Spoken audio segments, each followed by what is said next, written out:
Salut à tous, bienvenue dans cette nouvelle vidéo, j'espère que vous allez bien. Aujourd'hui, nouvelle vidéo dans laquelle on va parler de l'Apple Watch série 4 qui est juste ici à mon poignet. Je vais vous donner mon retour d'expérience sur ce produit. Ça fait presque un an, un peu moins d'un an que je la teste, que voilà, on est en 2022. Je l'ai eu en 2021, je vais vous donner mon retour d'expérience en 2022. Faut-il acheter encore une Apple Watch série 4 en 2022, voire peut-être 2023, je vais vous dire pourquoi. Voilà, je vais vous donner mon retour d'expérience, mais avant ça, je vous souhaite une excellente année. Oui, parce que c'est la première vidéo de cette année, et je vous souhaite tout simplement une très bonne année, donc prenez bien soin de vous. Mais surtout, ce qui prime avant tout ça, c'est la santé. Donc vraiment, ça fait plusieurs années qu'on est maintenant dans cette période de pandémie. Et ce que je vous souhaite, c'est tout simplement une très bonne année au niveau de la santé. Bien évidemment, à côté, si vous pouvez avoir la réussite, etc. Bref, si vous voulez avoir quelque chose, donnez-vous les moyens. Mais c'est vrai que je peux vous souhaiter que du bon pour cette nouvelle année. Enfin bref, c'était une petite parenthèse. On va passer à la vidéo. Let's go, c'est parti. Comme d'habitude, avant ça, n'hésitez pas à vous abonner et à lâcher votre plus gros pouce bleu dans la barre des pouces bleus. Et bien évidemment, à me rejoindre sur Instagram. Il s'affiche juste ici. Voilà, ça me fera super plaisir si vous pouvez tout simplement aller vous abonner. Parce qu'il y a plein de choses qui arrivent cette année 2022. Puisque oui, vous ne le savez pas encore, mais il y a un très gros projet qui arrive sur cette chaîne YouTube.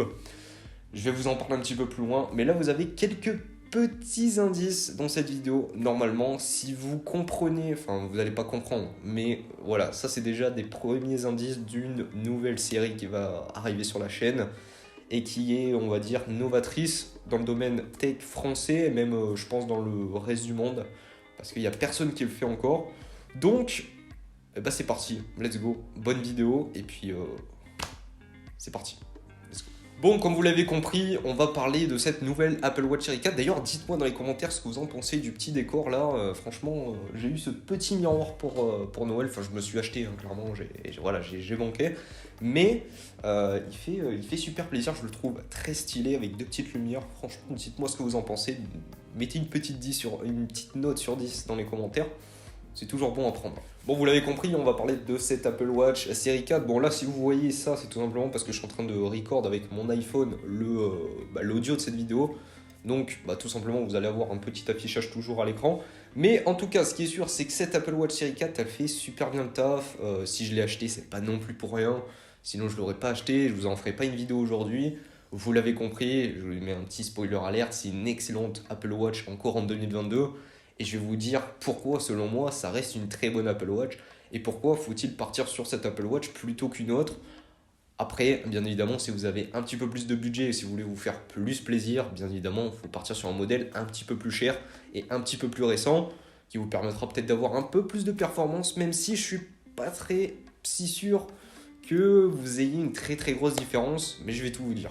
Alors, cette Apple Watch Série 4, déjà je vais l'enlever. Déjà, je veux revenir sur un petit point avant de commencer vraiment le débrief classique de cette vidéo. J'ai acheté, un petit peu avant Noël, ouais, ça doit faire un mois que je l'ai. Ce bracelet, vous savez, c'est le bracelet en tressé qui fait super plaisir. Hein, il est vraiment ultra stylé. Alors, pour vous donner un ordre d'idée sur le site d'Apple, parce que c'est vraiment un très très gros bordel. D'ailleurs, celui-là, il est plus à la vente. Hein, je l'ai acheté d'occasion, enfin d'occasion neuf, mais d'occasion, un mec qui l'avait, il s'en servait pas. Ça lui allait pas, la taille. Donc, je lui ai racheté un petit peu moins cher.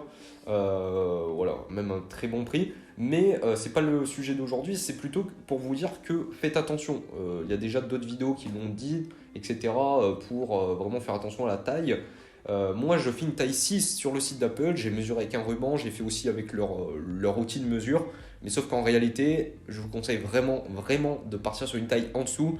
Moi, c'est une taille 6. Ça me va, mais des fois, quand je fais du sport, etc., je ne le mets pas trop. J'ai tendance à changer tout simplement de bracelet parce que ça a tendance à glisser un petit peu. Voilà, ça bouge un petit peu. Moi, je sais que je bouge énormément, je fais énormément de choses dans ma journée. Et c'est vrai qu'une Apple Watch qui aurait eu un bracelet un tout petit peu plus petit, donc une taille 5, ça aurait été parfait.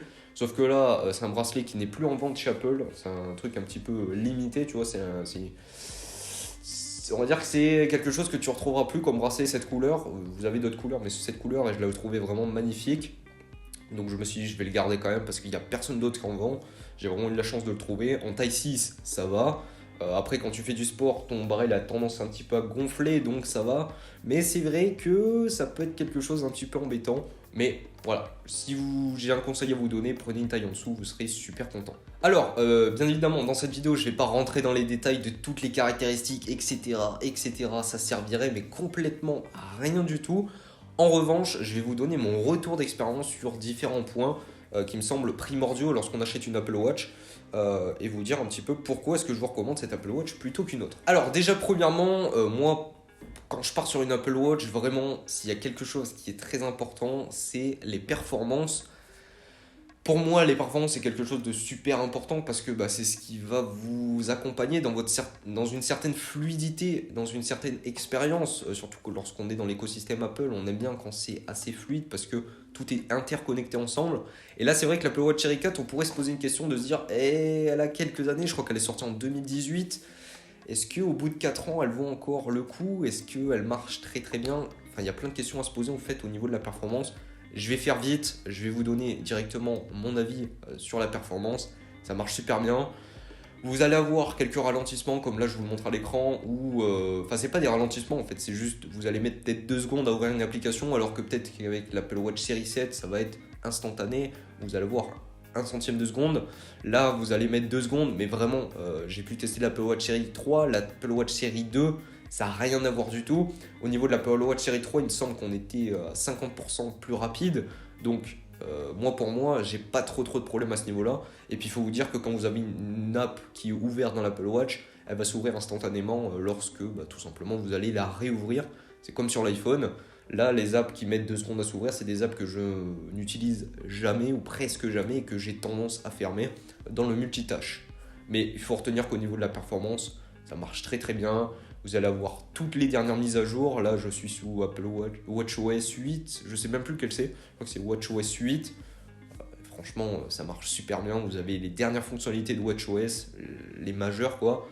Donc voilà, franchement, au niveau de la performance, c'est pas un souci. Je pense qu'en 2022, voire même 2023, ça sera pas problématique parce qu'en fait, moi je trouve que le seul problème qu'il y a quand on achète une Apple Watch, c'est les mises à jour.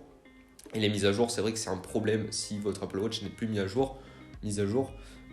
Là, je pense que vous allez en avoir encore pour 2 ans sans problème. Donc moi, celle-là, 2023, pour moi, elle vaut encore le coup. Après, bien évidemment, il y en a qui se posent la question aussi, c'est est-ce que l'Apple Watch SE vaut vraiment le coup, tu vois? Moi, je dirais que je suis pas si sûr que ça soit une très très bonne idée. Alors, si vous voulez une dernière Apple Watch qui soit un petit peu plus performante, etc., je vous la conseille. L'Apple Watch SE, c'est pas ce que je dis, je vous conseille toutes les Apple Watch. En fait, en dessous de la série 4, je vous les conseille pas. Série 3, etc., non. Mais au-dessus, vous pouvez partir dessus, les yeux fermés, bien évidemment.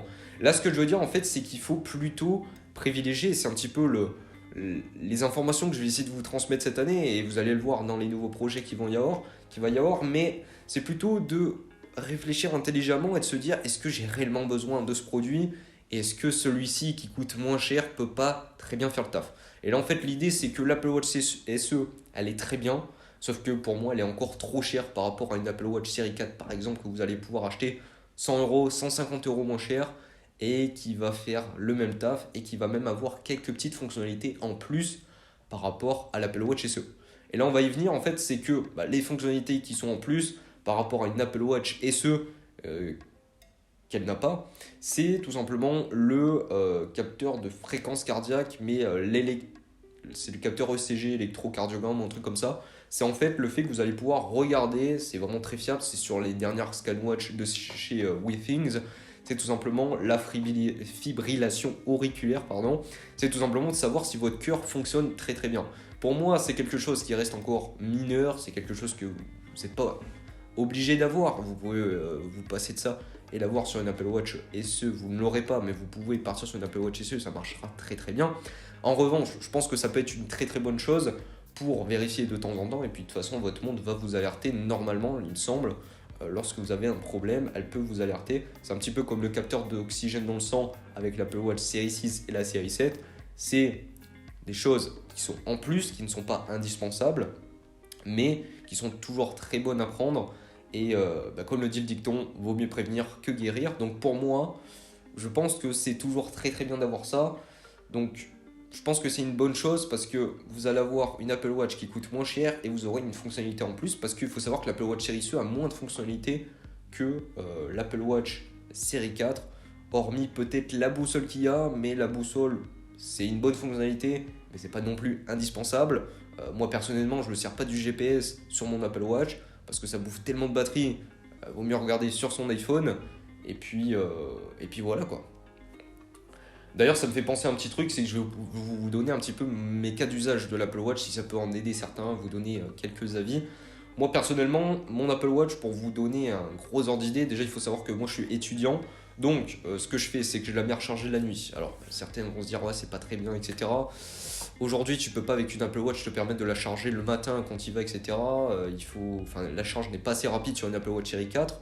Sur la série 7, ça pourrait se dire, mais encore, je trouve que la charge rapide n'est pas encore assez rapide que ce que ça peut permettre. D'ailleurs, j'espère que l'autonomie sera largement meilleure sur les prochaines Apple Watch, parce que l'autonomie, faut se dire que sur cette Apple Watch série 4, c'est la même que sur les autres, donc c'est pas révolutionnaire.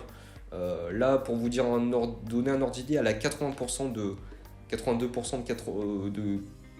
capacité maximale, on va dire, de la batterie. Quand vous la recevez, elle a 100%. Là, elle a perdu 18% de sa capacité maximale et elle tient encore très bien la journée. Donc voilà, si ça peut en aider certains, ça peut être toujours bien de le savoir. Moi, je vous dis, c'est une batterie d'Apple Watch, hein, clairement, ça tient.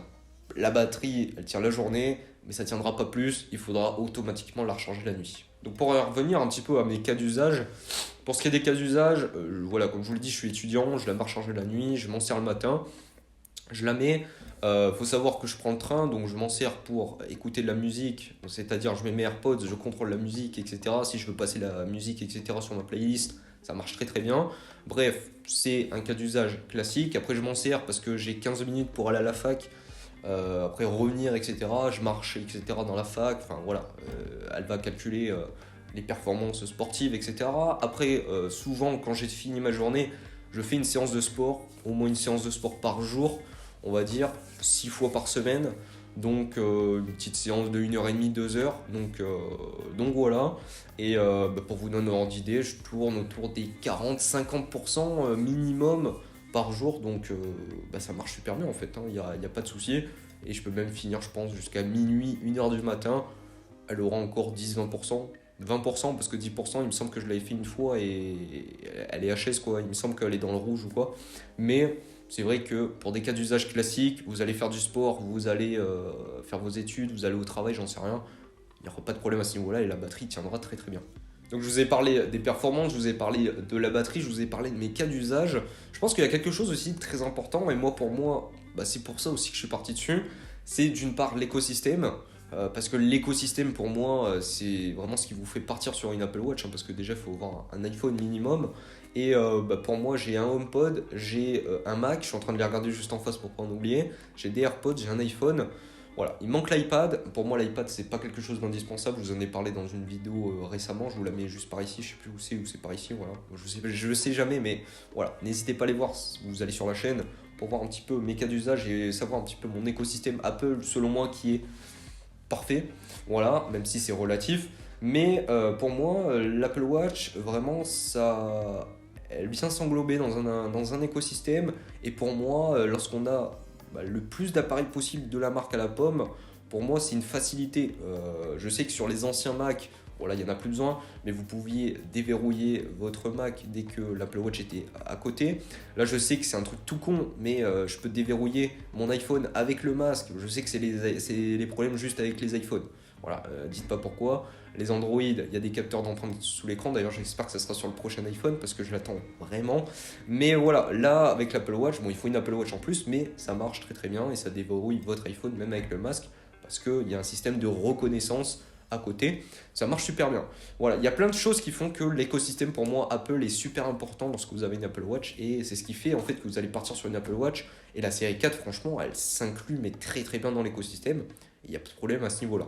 Et puis il y a un dernier point, alors je sais s'il y a des questions que vous vous posez etc, vous me les posez en commentaire, mais moi pour moi voilà, c'est les points primordiaux qui vont faire que cette Apple Watch pour moi est bien, est excellente même pour son rapport qualité-prix. Je vais vous dire à la fin le prix que je l'ai payé, vous allez halluciner vraiment parce que j'ai fait une excellente affaire. Enfin bref, Pour vous donner mon dernier point, pour moi, c'est le design. Il faut savoir que cette Apple Watch est sortie en 2018. Elle est sortie en même temps que l'iPhone 10. Donc c'était vraiment une très très grosse révolution hein. À l'époque, là, en 2018, franchement, Apple sortait un iPhone avec un nouveau design, une Apple Watch avec un nouveau design. Et c'est là où je veux en venir, en fait, c'est que l'Apple Watch série 4 a vraiment le dernier design que les dernières Apple Watch. À part la série 7, où on a 20% en moins. Mais franchement, faut vraiment être pointilleux pour le voir et surtout se dire je vais partir sur la dernière juste pour 20% en moins. C'est rien du tout, c'est voilà, c'est pas grand chose. Je pense que c'est pas ce qui va vous faire partir sur la dernière Apple Watch. Et là, pour moi, elle a le dernier design en fait. Et elle est meilleure que l'Apple Watch Série 3 sur tous les points, mais surtout sur le design. Et moi, pour moi, l'Apple Watch, c'est un produit qui s'inclut dans un écosystème déjà d'une part qui est très performant, comme je vous l'ai dit tout à l'heure, qui est très très bien, mais c'est aussi au niveau de la mode. Pour moi, l'Apple Watch, c'est de l'esthétisme et c'est surtout un produit de mode qui doit s'inclure parfaitement dans votre tenue quotidiennement. Et c'est pour ça d'ailleurs que je suis parti sur ce bracelet parce que j'avais le bracelet, enfin je l'ai toujours, mais le bracelet blanc classique sport, je crois que c'est couleur, ouais, c'est couleur blanc-gris. Il est beau, il est très bien, c'est salissant par contre, parce que vu que je l'ai eu d'occasion, il était un petit peu sale. Et là je me suis dit, bon, quitte à avoir une Apple Watch, tu l'as pas payé trop cher frérot, tu pars sur ça. Et là je me suis mis très très bien. C'est vrai que ça fait super plaisir. D'ailleurs si vous remarquez un truc, c'est que l'Apple Watch, je l'ai eu d'occasion parce que vous ne pouvez plus l'acheter neuve, hein, c'est sûr. Et puis le bracelet, je l'ai aussi eu d'occasion. Mais en fait, si vous réfléchissez un petit peu bien, tous les produits que je vous présente sur la chaîne, ils sont majoritairement d'occasion. Et c'est ça l'idée de la chaîne qu'on va faire primer en 2022. Acheter d'occasion. Voilà, acheter d'occasion, reconditionner, faites marcher la seconde main. Et moi, pour moi, c'est le futur, c'est la vie. Et il faut bien évidemment des gens qui achètent neuf parce que sans ça, il n'y aurait pas de seconde main. Mais il faut aussi favoriser tout ça, la seconde main, l'occasion. Vous pouvez avoir des produits qui sont moins chers et avoir des produits qui sont encore tout aussi performants. Et moi, pour moi, l'Apple Watch Série 4, on va conclure sur ça, c'est vraiment l'Apple Watch parfaite puisque vous allez la payer pas cher du tout. Si vous regardez vraiment sur des sites de petites annonces comme Le Bon Coin, etc., en reconditionné, je trouve que c'est encore très très cher. Hein. Clairement, on la retrouve autour de 250-300 euros. Là, moi, je l'ai payé, attention, verdict, et là, ça va faire très très mal. Je l'ai payé 100 euros. Voilà, vous pouvez faire ce que vous voulez. Hein. Je l'ai payé 100 euros. Voilà. 100 euros, peut-être 110 avec les frais de port d'occasion. Je vous dirai pas où parce que sinon vous allez me voler. Non, je rigole. Je l'ai acheté, voilà, vous le savez, sur un site de petites annonces qui est classique. Je l'ai acheté sur Vinted, voilà. Vinted qui vendent bien évidemment des Apple Watch, etc., des produits électroniques, ça marche super bien. J'ai eu aucun problème avec la dame, franchement hyper bien. Si vous l'avez vu au petit plan mid-roll, enfin les petits plans là que vous voyez en plus sur la vidéo, la seule chose qu'il y a eu, c'est ce qui a expliqué le prix qui était un petit peu moins cher, c'est qu'elle a une légère rayure, enfin légère rayure, c'est une petite rayure quand même hein, qu'on voit un petit peu, mais qui est sur l'écran et qui se voit pas énormément, mais voilà, vous le voyez un tout petit peu, mais quand l'écran est allumé, on le voit pas du tout. Je me suis dit, pour 100 euros, tu peux te permettre d'avoir une Apple Watch Série 4 qui fait le taf, ça te permet de mettre de l'argent de côté pour pourquoi pas un prochain iPhone, etc. C'est toujours ça en fait qu'il faut se dire, et c'est comme ça qu'il faut marcher, c'est se dire, j'achète d'occasion, mais ça me permet d'acheter autre chose par la suite, et ça franchement c'est super important. Et pensez aussi à l'environnement en fait. C'est vrai que l'occasion, on dit ouais c'est bien, on économise, etc. Mais pensez aussi à l'environnement, parce que vraiment la tech, c'est vraiment un des domaines avec la mode, etc., qui consomme énormément de ressources, et si on peut limiter tout ça, franchement c'est plutôt pas mal. Donc voilà, je pense que vous avez mon avis. Cette vidéo était pas trop longue, mais pas trop courte non plus. Je pense qu'on est sur une dizaine de minutes. J'espère que ça vous aura plu. N'hésitez pas comme d'habitude à lâcher votre plus gros pouce bleu dans la barre des pouces bleus, à vous abonner, à me rejoindre bien évidemment. Hein. N'hésitez pas, vous avez juste le petit bouton rouge, ça me fera super plaisir. Franchement, merci à tous. Je sais pas si c'est possible, mais on va essayer de passer les 10 000 abonnés cette année. Je sais pas comment est-ce que ça va être possible, on est 3 000 et quelques. On va essayer de charbonner, on va essayer de passer les 10 000. Voilà, je vous le dis, on va tout casser. Donc voilà, merci à tous. Je vous dis à la semaine prochaine pour une prochaine vidéo. Comme d'habitude, je vous l'ai dit en début de vidéo, n'hésitez pas à me rejoindre sur Instagram. tous les liens sont dans la description. Et puis moi je vous dis à la semaine prochaine pour une prochaine vidéo. Portez-vous bien. Allez, des bisous.